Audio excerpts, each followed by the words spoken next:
C'est face à l'autonomisation économique en milieu associatif gabonais que le Watalam, conduite par Madame Karine Zan, venue tout droit de l'Angleterre, et son équipe ont animé une formation pour mettre en exergue la mise en conformité administrative pour exporter les produits et services vers le Royaume-Uni. Pourquoi on a choisi le Gabon? C'est parce que je suis d'origine gabonaise. Je me suis dit, je vais commencer d'abord par chez moi. Très bien. Voilà. Ça s'applaudit. Le prochain pays, c'est le Rwanda. Mais quand pour la première fois, on présente Watalam et nos activités, le fait qu'on ait un agent de Watalam, parce que c'est notre objectif d'avoir un agent dans chaque pays africain où on intervient, ce qui fait qu'il y a un suivi qui est là à travers cet agent-là. Parce que même si nous, personnellement, on n'est pas là physiquement, mais il y a l'agent qui est là, qui nous représente, qui va être en contact avec vous tout le temps. Et aussi le fait que, je ne sais pas si tout le monde a mis son email quand vous êtes arrivé, on a fait circuler pour que tout le monde puisse mettre un email, par exemple. Aujourd'hui, la présentation qu'on est en train de faire, elle va vous être envoyée par email, ce qui fait que vous aurez aussi l'email de la compagnie à tout moment si vous voulez écrire directement sans passer par l'agent. Vous le faites, non, quelqu'un va vous répondre. En ce qui concerne le changement avec, parce que là on est dans le cadre associatif, oui, nous avons aussi justement une réunion avec les entreprises. Voilà. C'est pas seulement dans le cadre associatif. Si vous allez sur notre site www.watalam.com, vous avez une partie entreprise et vous avez aussi une partie association. Donc, nous travaillons aussi avec des entreprises, justement, parce que je vous ai expliqué au début qu'on a un guide des affaires entre le Royaume et le Gabon. Ce sont des entreprises qui sont sponsors justement de ce guide. Donc, nous travaillons avec les entreprises. Okay. En ce qui concerne les administrations, oui, on a une proposition justement de formation justement dans les administrations. Mais comme vous savez, on attend de justement avoir l'accord justement de pouvoir justement commencer à donner ces formations. Et ce socializing se traduit actuellement avec des aspects qui ont été introduits dans les entreprises, le team building. Le team building est une manière d'essayer de faire baisser des émotions, des freins qui sont dans les entreprises. Donc ces aspects de team building en fait sont déjà des premières cures à un niveau informel où on appelle un spécialiste qui vient aider à faire casser certaines barrières, où les employés ne peuvent pas s'adresser à leur manager, etc., où le manager impose. En gros, c'est un moment où on regroupe toute l'entreprise dans cet aspect de team building, aide souvent à cette intelligence émotionnelle à faire baisser et à donner une certaine relation. En Angleterre, par exemple, on n'appelle pas le directeur, monsieur le directeur. On l'appelle par son prénom.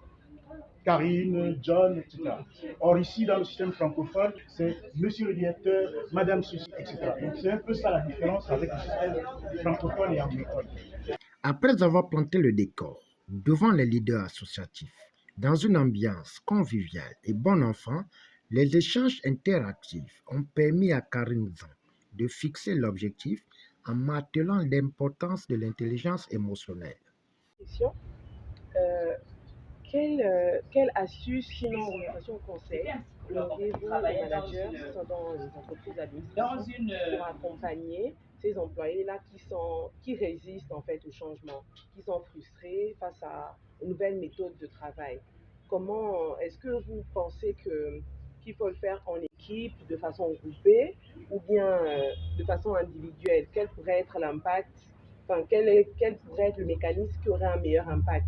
Ma question est celle de savoir dans combien de pays d'Afrique vous êtes installés et par rapport au système que vous apportez,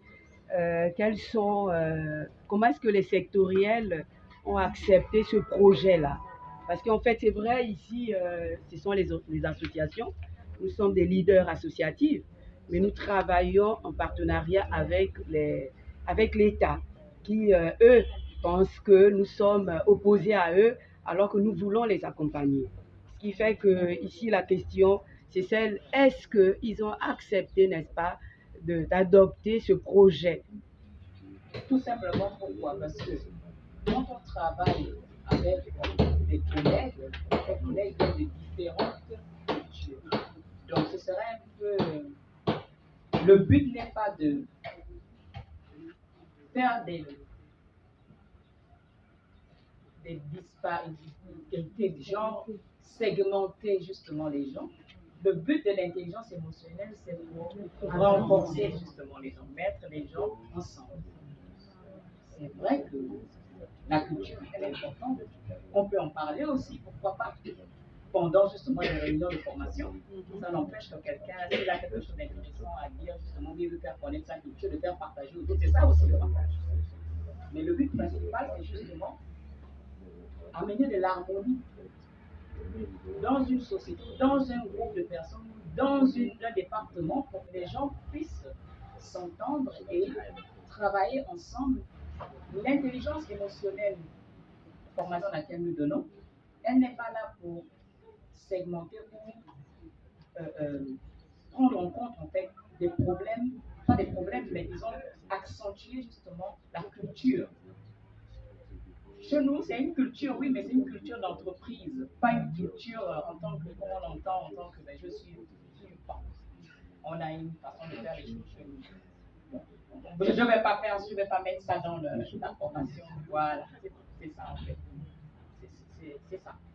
L'intelligence émotionnelle que nous, dans la formation que nous donnons, c'est simplement pour ramener les gens tous ensemble.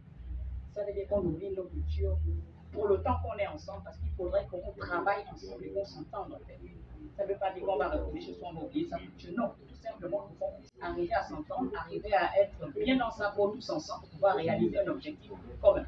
Notons que le 25 octobre dernier a permis aux locaux du laboratoire de langue de Libreville d'être en vitrine, afin de fixer le cap, en scellant une coopération renforcée entre les leaders associatifs qui oseront affronter les défis face aux enjeux proposés par les Watalam. Au finish, cette formation s'est soldée par une mise en place d'un guide modernisé.